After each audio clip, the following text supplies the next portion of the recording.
Hi guys, so today I'm coming at you with a new video. So today we're just gonna be talking about anime recommendations.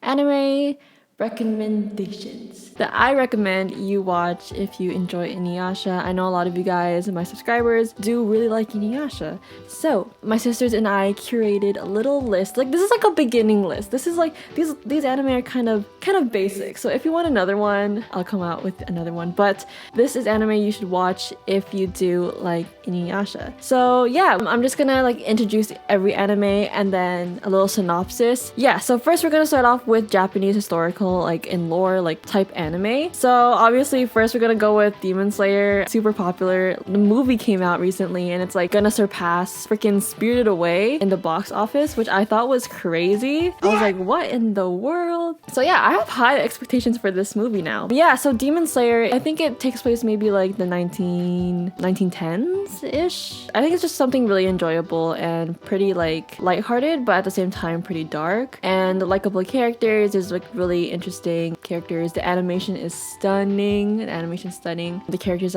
designs are stunning as well. Like everyone's really unique, and I think that's like the huge strength of the show. The animation and the character designs, like the coloring, the art is just so beautiful, and the OSTs are just so beautiful, especially in episode 19. I think that one was like really legendary. But if you don't even watch Demon Slayer, you're probably so confused what I'm talking about, but I'm just saying it's really nice to watch and it's really enjoyable. So Demon Slayer came out in 2019. There is only one season out so far, 26 episodes, and one movie is already out in Japan, but it's not out in the Western world yet. The genres are action, demon, historical, shonen, and supernatural. And yeah, so the synopsis. Eldest boy named Tanjiro, he works hard to support his family every day, selling charcoal at like a nearby village. So after a day of work, he returns home the next day and he sees that his family is slaughtered. He sees that his sister survived, but she turned into a demon. And then Tanjiro and his sister goes on a journey to get revenge and to find a way to turn his sister back into a human. So that's basically the gist of the show. I really recommend it. It's really pretty and it's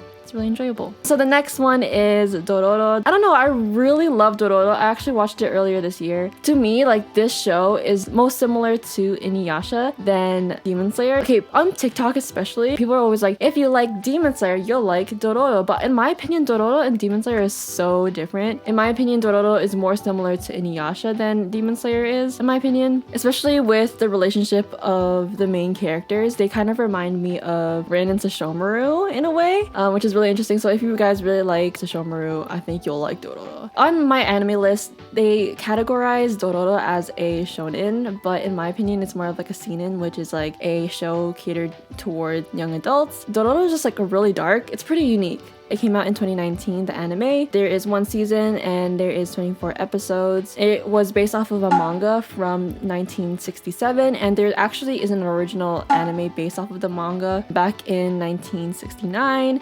So like you guys can like compare the two shows. Like they're pretty different. A lot of people have things to say about the animation. Like people were saying like the animation in the beginning was really amazing and then it kind of went downhill towards the end. I think there's just this like specific episode where the animation was so weird. I managed to push through. Yeah, if you're looking for a much darker version of INUYASHA, I guess you could say, I really recommend Dororo. So for the synopsis, a boy who was born with no limbs, eyes, ears, nose, or skin. His father, a samurai lord, made a pact with demons to sacrifice his firstborn son's body in return of their thriving land. The lord disposed what was left of his son in the river. The boy was saved by a medicine man who raised him, gave him prosthetics for a body, and taught him how to fight. The boy goes on a journey to destroy the demons so he can retrieve his body parts that were stolen from him. And then along the way, he befriends a child named Dororo, and together they wander the Warring States era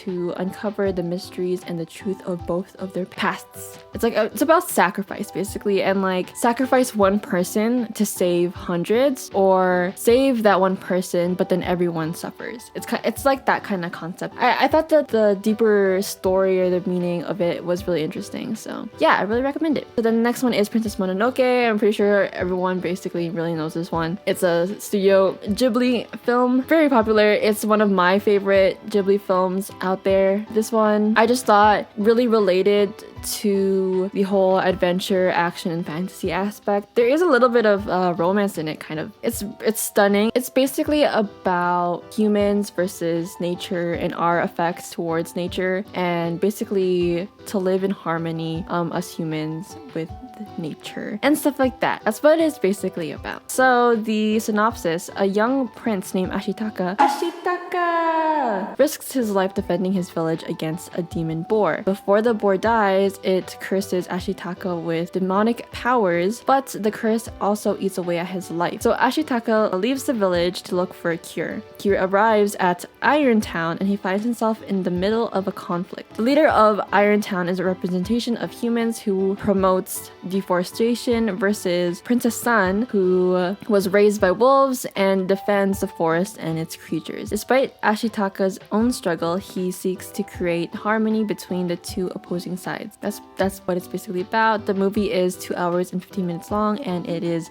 an action adventure fantasy. And yeah, so the next recommendation is another movie, The Boy and the Beast by Studio Chizu. If you don't know Studio Chizu movies, you should watch them all because they're all really amazing. It's really wholesome. I love this movie so much. So much. It relates to INUYASHA in a way where it's demons and then humans and their differences, but then it's at the end of the day, they're all kind of similar. The only thing that's kind of different is they're out the way they look. Physically. So yeah, it's a 2-hour movie and the main genres are adventure, supernatural, and the synopsis is Ren, a 9-year-old boy who has no parents, no family, runs away into the twisted streets of Shibuya. Ren runs into Kumatetsu, who leads him into the beast world of Shibuten. Kumatetsu sees Ren as his chance to become a candidate to replace the current lord once he retires. Kumatetsu's intimidating personality leaves him with no disciples to prove that he is a worthy successor. Kumatetsu and Ren agree to help each other reach their different goals. Kumatetsu's for recognition and Ren's whose search is for a home that he never had. Yeah, that's the story or the synopsis of it. I really love that movie. I really recommend it. It's super quick. The next genre is historical anime, fantasy, and adventure. Historical anime as in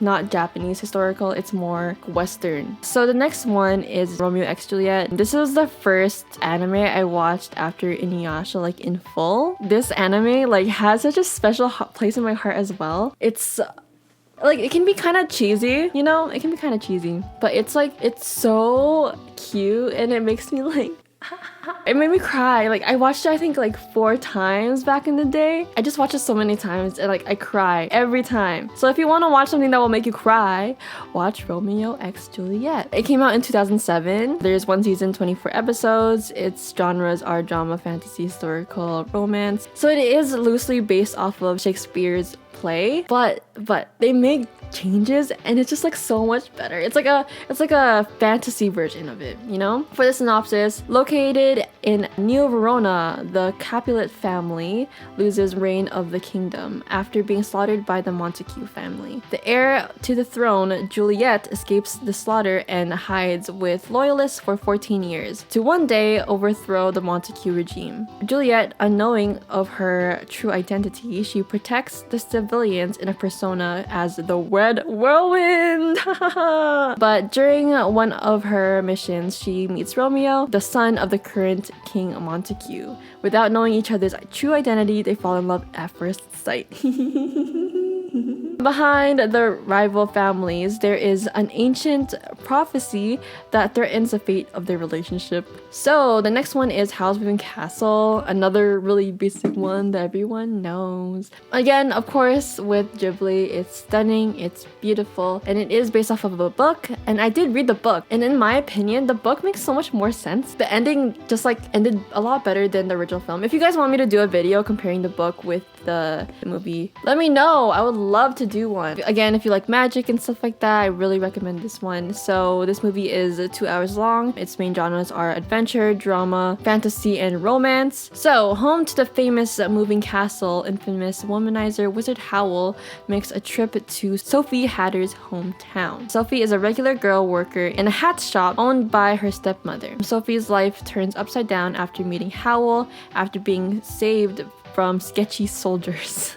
My synopsis writing is Wow. Because of this interaction, the Witch of the Waste, a woman from Howl's past, put a curse on Sophie, turning her into an old woman. Sophie goes on a journey to find a way to return back to normal by following Howl and accompanying him on an adventure as a ward tears the kingdom apart. Okay, so the next one is Snow White with the red hair. This one is really freaking cute. This one's really cute. Strong female lead. Really cute male lead. I freaking love him. Zen. I love Zen. This is more, I guess you'd say, romancy. Yeah, it came out in 2015. There's 2 seasons, 12 episodes each. There is an ongoing manga, and the main genres are drama, romance, fantasy, and shoujo. But yeah, Shirayuki is a red-haired girl who sells medicine at her herbal shop. She gets noticed by the weird prince named Prince Raji, who tries to make her his concubine. She refuses to give up her freedom, and then she escapes into the forest where she is rescued by Zen, the second prince of a neighboring country. Willing to repay her debt, she decides to pursue a career as the court herbalist in Zen's country. We follow Shirayuki's journey in her new life at the palace and Zen's journey to become a prince worthy of his title. I really recommend it. You guys should just watch it. So the next one is Yona the Dawn, and this one is a lot more similar to Snow White with the red hair in my opinion. This one came out in 2014. There's 1 season with 24 episodes, and there's an ongoing manga currently, and it is an action, adventure, comedy, fantasy, romance, and shoujo.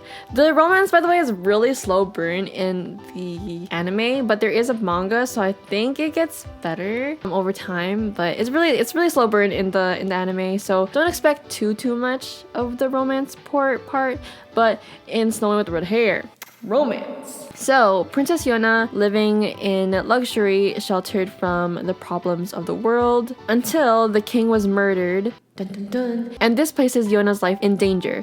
She was forced to escape with Hawk, her childhood friend and bodyguard, and she realizes the harshness of the reality in her kingdom or outside of her castle walls. Yona discovers a mysterious legend to guide her to find a way to reclaim the throne and restore it to its former glory. A lot of more action. If you like pretty anime boys, I recommend Yona the Dawn because there's a lot of pretty anime boys in this one. Sadly, there's only 1 season and this came out a while ago, but hopefully there can be another season soon. So the next one, this should be in its own like little category of, I don't know, really. This is not even an anime, but Avatar: The Last Airbender. If you like INUYASHA, I assure you, you'll like Avatar: The Last Airbender. I know I have a lot of older viewers, and I'm sure a lot of you guys didn't grow up watching Avatar like my generation did, but I know it seems really childish. It seems like a really childish show, especially in the beginning, because obviously it is catered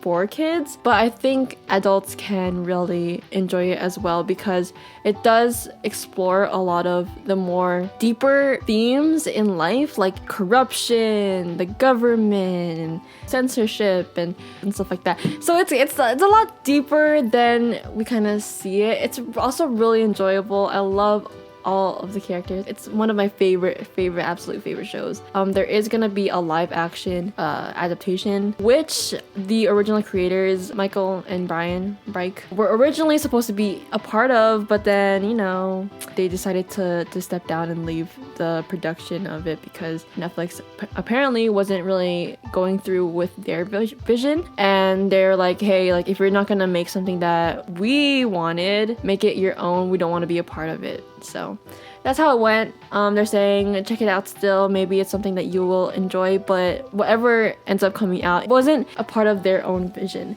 I don't know. A lot of people were like, If you are really into Avatar: The Last Airbender and like want something darker and you like reading, I really recommend reading the Kyoshi books because it's just so amazing. It was so amazing. I'm really hoping that maybe one day they can get it animated, maybe not with Nickelodeon because it is really dark. It's really dark and gory. I know Korra was pretty dark, but Kyoshi is on a different level of dark. I am going off track here, but for the people who never watched Avatar, it came out in 2005. It is an American show. I believe there was a Korean studio that helped animate it. I think so. I know it's not anime, but it is inspired by anime. The creator said that they were really inspired by the animation from Fooly Cooly, and I think that's how you can see like the resemblance of the shows. Yeah, it came out in 2005. There's 3 seasons, a total of 61 episodes, and the main genres are comedy, adventure, action, and fantasy. There is a little bit of romance, but not really. If you like INUYASHA, you definitely will love Avatar: The Last Airbender, especially the Aang gang part, and then the whole, you know, traveling on a flying bison, Kirara, I don't know, follows the journey of 12-year-old Aang, who is the last survivor of the air nomad nation. Along with his friends Sokka, Katara, and Toph, they go on a journey to end the Fire Nation's war against the rest of the world. And then this is the last one. This is like a modern day fantasy type thing, and I thought I would just like throw this one in. But this one is Wolf Children, and it came out in 2012. It is a 2-hour movie, and it is a fantasy and slice of life. I chose to put this one not just because, like, you know, like wolf and like dog.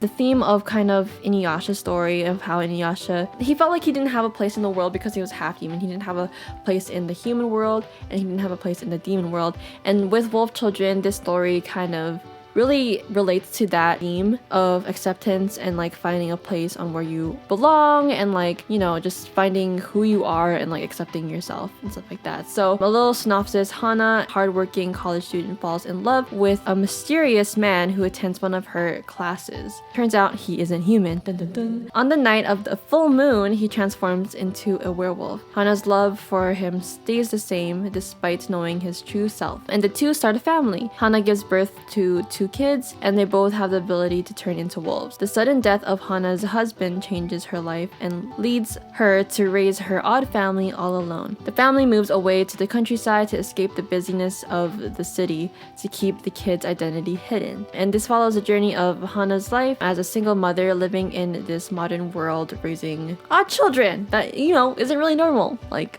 normal. I love Wolf Children. It's just like such an emotional movie. I really recommend it. Again, this is also Studio Chizu, same studio as The Boy and the Beast, which I mentioned earlier in this video. But yeah, I really loved Wolf Children. I think it was really popular in like 2014. Like there was like this whole like boost of this movie, as well as Hotarubi no Morie. Yeah, if you haven't watched Wolf Children, I really recommend it, and it's just so amazing. But yeah, so that is the last recommendation I have. If you guys want me to do another one, let me know in the comments below. Yeah, if you guys have any anime recommendations for me that you guys want me to try out or check out, even though my list is already so long, comment down below and I will check it out. I really want to watch more anime next year. I'm gonna try my best to make time for it. That's all for this video, and I hope you guys enjoyed. I hope you guys enjoyed the animes that I recommended, and I hope you check them out. Let me know, like, come back to this video after you watched it and like comment like what you thought about one of the anime recs that I gave you guys. Join the Discord, the Aang Gang.